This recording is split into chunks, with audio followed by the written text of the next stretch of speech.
ദേശീയപാത തകർന്നതിൽ വീഴ്ച സമ്മതിച്ചിരിക്കുകയാണ് ദേശീയപാത അതോറിറ്റി. തെറ്റായ കാര്യങ്ങൾ സംഭവിച്ചുവെന്നും ദേശീയപാതകളിൽ ഘടനാപരമായ മാറ്റം വരുത്തുമെന്നും ദേശീയപാത അതോറിറ്റി ഹൈക്കോടതിയെ അറിയിച്ചു. അതേസമയം NHAIയെ വിമർശിച്ച് ഹൈക്കോടതി സംഭവിച്ച കാര്യങ്ങളിൽ കേരളത്തിന് സന്തോഷമില്ലെന്ന് ചൂണ്ടിക്കാട്ടി കേരളത്തിലെ ജനങ്ങളുടെ ആശങ്ക പരിഹരിക്കണം എന്ന് എന്താണ് സംഭവിച്ചതെന്നും ഇടക്കാല റിപ്പോർട്ട് നൽകണമെന്നും ഹൈക്കോടതി നിർദ്ദേശം നൽകിയിട്ടുണ്ട്. ജനങ്ങൾ ക്ഷമയോടെ കാത്തിരുന്ന പാതയാണ് തകർന്നതെന്നും ഹൈക്കോടതിയുടെ വിമർശനം കൂടി ഈ ഘട്ടത്തിലുണ്ട്. വിവരങ്ങളുമായി സാലി മുഹമ്മദ് ഞങ്ങളുടെ പ്രതിനിധി ചേരുന്നു. സാലി, ദേശീയപാത അതോറിറ്റി ഒടുവിൽ സമ്മതിച്ചിരിക്കുന്നു, വീഴ്ച സമ്മതിച്ചിരിക്കുന്നു. ഇത് ദേശീയപാത അതോറിറ്റിയിൽ നിന്നുണ്ടായ വീഴ്ചയാണ്, കാരണം അവരെ ഏൽപ്പിച്ച കരാറുകാരുടെ വീഴ്ചയാണ്. ആ അർത്ഥത്തിൽ എന്തൊക്കെയാണ് ഇന്ന് കോടതിയിൽ നടന്നത്? അതായത് കേരളത്തിലെ റോഡുകൾ സംബന്ധിച്ച്, പ്രത്യേകിച്ചും കൊച്ചിയിലെ റോഡുകൾ സംബന്ധിച്ച് കുറെ നാളുകളായി ഒരു ഹർജി ഹൈക്കോടതിയുടെ പരിഗണനയിലുണ്ട്. അത് 2 വർഷമായി കേട്ടുകൊണ്ടിരിക്കുന്നതാണ്. ആ ഹർജി ഇന്ന് വന്നപ്പോ ദേശീയപാതയുമായി ബന്ധപ്പെട്ടുണ്ടായ പുതിയ സംഭവവികാസങ്ങളാണ് കോടതി പരിശോധിച്ചത്. കഴിഞ്ഞ ദിവസം ഇതേ ബെഞ്ച് ഇതേ കേസ് പരിഗണിച്ചിട്ട് ഇക്കാര്യത്തിൽ എന്താണ് സംഭവിച്ചത്, എന്ത് നടപടി സ്വീകരിച്ചു, എന്താണ് ഇനി പരിഹരിക്കാൻ ഉദ്ദേശിക്കുന്നത് തുടങ്ങിയ കാര്യങ്ങളിൽ ഒരു റിപ്പോർട്ട് സമർപ്പിക്കാൻ ദേശീയപാത അതോറിറ്റിക്ക് നിർദ്ദേശം നൽകിയിരുന്നു. പക്ഷേ ഇന്ന് അതേ ബെഞ്ച് അതേ കേസ് വീണ്ടും പരിഗണിച്ചപ്പോൾ ദേശീയപാത അതോറിറ്റി 10 ദിവസത്തെ സാവകാശം ചോദിച്ചു. അപ്പോഴാണ് കോടതി കടുത്ത വിമർശനം ഉന്നയിച്ചത്. കോടതി ചോദിച്ചു, ഇപ്പൊ സംഭവിച്ച കാര്യങ്ങളിൽ കേരളത്തിലെ ജനങ്ങൾക്ക്, കോടതിക്ക് ഒരു സന്തോഷവുമില്ല എന്ന് ജസ്റ്റിസ് ദേവൻ രാമേന്ദ്രൻ പറഞ്ഞു.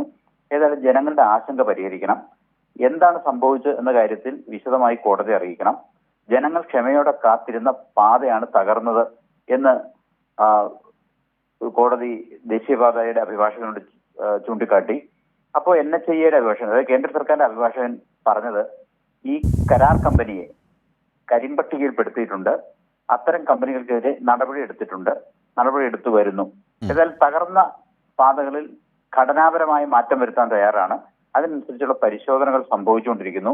ദേശീയപാത അതോറിറ്റിയുടെ ഉദ്യോഗസ്ഥർ ഈ സംഭവം നടന്ന സ്ഥലങ്ങളിൽ ക്യാമ്പ് ചെയ്യുന്നുണ്ട്, അവിടെ പരിശോധന നടത്തിക്കൊണ്ടിരിക്കുന്നുണ്ട്. ഏതായാലും സംഭവിച്ച തെറ്റായ കാര്യങ്ങളാണ് എന്ന കാര്യം ദേശീയപാത അതോറിറ്റി കോടതി മുമ്പാകെ സമ്മതിച്ചിട്ടുണ്ട്.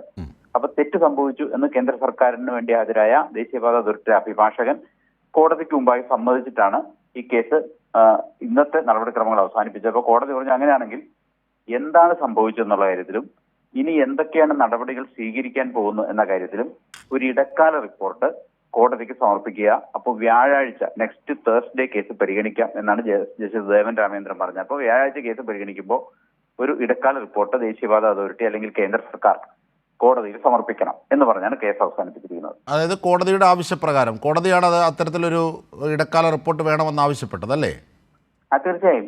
എന്താണ് സംഭവിച്ചത്, ഇത് ഇന്ന് തന്നെ റിപ്പോർട്ട് സമർപ്പിക്കേണ്ടതായിരുന്നു.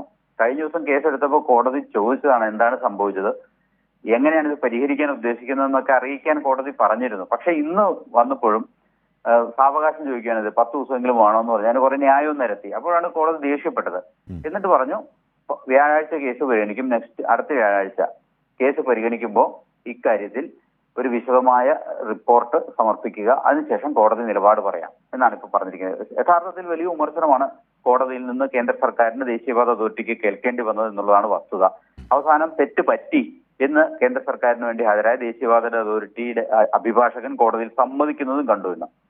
അതായത് സാലി മുഹമ്മദ്, ഇത് കോടതിയിൽ കൂടി പ്രതിഫലിച്ച ഘട്ടത്തിൽ, കാരണം നമുക്ക് ഏവർക്കും അറിയാം ദേശീയപാതയുമായി ബന്ധപ്പെട്ട എല്ലാ കാര്യങ്ങളുടെയും ചുമതലയും ഉത്തരവാദിത്വവും ദേശീയപാത അതോറിറ്റിക്കാണ്, കേന്ദ്ര സർക്കാരിനാണ്. എന്നിരിക്കെ ആ പാതയിൽ തന്നെയുണ്ട് ദേശീയപാതയെന്ന്. എന്നിട്ട് പോലും ഇതറിയാവുന്ന പ്രതിപക്ഷ മാധ്യമങ്ങളടക്കം ഇത് സംസ്ഥാനത്തിൻ്റെ കുറ്റമാണ് എന്ന തരത്തിലേക്ക് പ്രചരിപ്പിക്കാൻ ശ്രമിച്ചു ഒരു വിഭാഗം മാധ്യമങ്ങളെ കൂട്ടുപിടിച്ച്. അതുകൂടിയാണിന്ന് കോടതിയിൽ പൊളിഞ്ഞു വീണത് സാലി മുഹമ്മദ്.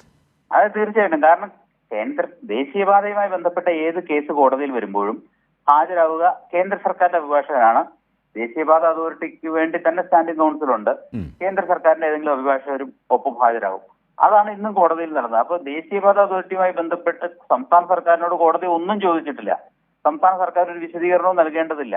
സംസ്ഥാന സർക്കാരിന്റെ കൈവശമുള്ള റോഡോ സംസ്ഥാന സർക്കാരിന്റെ ഉടമസ്ഥതയിലുള്ളോ സംസ്ഥാന സർക്കാരിന്റെ നിയന്ത്രണത്തിലുള്ളതോ ആയ റോഡല്ല ദേശീയപാത അതോറിറ്റി എന്നുള്ളത് കോടതിക്ക് അറിയാം.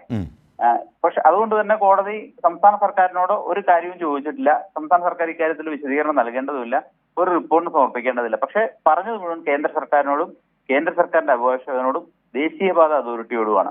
അപ്പൊ അവരാണ് റിപ്പോർട്ട് സമർപ്പിക്കേണ്ടത്. അപ്പൊ ഈ പുറത്ത് പ്രചരിപ്പിക്കുന്നത് പോലെ അല്ലെങ്കിൽ പ്രചരിക്കുന്നത് പോലെ സംസ്ഥാന സർക്കാരുമായി ബന്ധപ്പെട്ട ഒരു വിഷയമേ അല്ല ഇത് നിയമപരമായി എന്ന് കോടതിക്കറിയാം.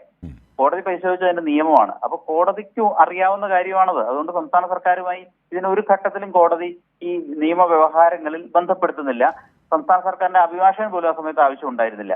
കേന്ദ്ര സർക്കാരിന്റെ അഭിഭാഷകനോട് കോടതി ചോദ്യങ്ങൾ ഉന്നയിച്ചത് മുഴുവൻ മറുപടി പറഞ്ഞതും കേന്ദ്ര സർക്കാരിന്റെ, അതായത് ദേശീയപാത അതോറിറ്റിയുടെ അഭിഭാഷകനാണ്.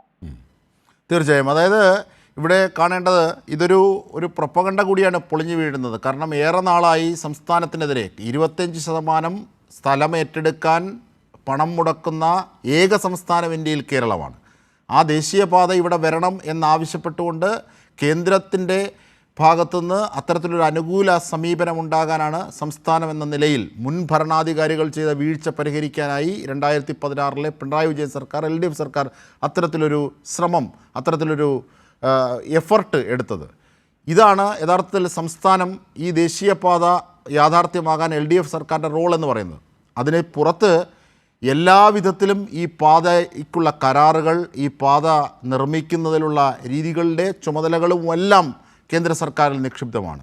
നേരത്തെ ഞാൻ സൂചിപ്പിച്ചതുപോലെ ആ പാതയിൽ തന്നെയുണ്ട് ദേശീയ പാത എന്നത്, NH ആണ്. അപ്പോൾ അങ്ങനെ ഒരു വസ്തുത നിലനിൽക്കെയാണ് ഇത്തരത്തിൽ പ്രചരണങ്ങൾ സംസ്ഥാനത്തിനെതിരെ പ്രചരിപ്പിച്ചത്. പക്ഷേ ഒടുവിൽ ഇതാ കോടതിയിൽ പ്രതിഫലിച്ചിരിക്കുന്നു.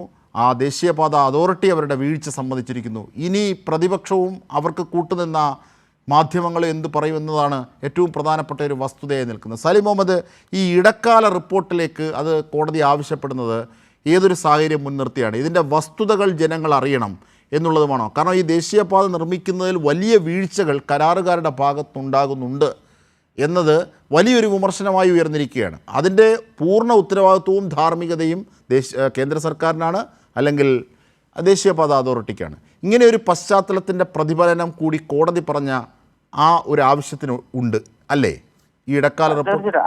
അതായത് കോടതി പരിശോധിക്കുന്നതിൽ നിയമപരമായി അല്ലെങ്കിൽ ഘടനാപരമായി എന്തെങ്കിലും പാളിച്ച ഈ കാര്യത്തിൽ ഉണ്ടായിട്ടുണ്ടോ എന്നുള്ളതാണ്. അപ്പൊ നിയമപരമായി എന്തെങ്കിലും പാളിച്ച ഈ അധികൃതർ എന്ന് ഈ ഘട്ടത്തിൽ ഇവിടെ പറയുന്നത് ദേശീയപാത അതോറിറ്റിയും കേന്ദ്ര സർക്കാരിനെയുമാണ്.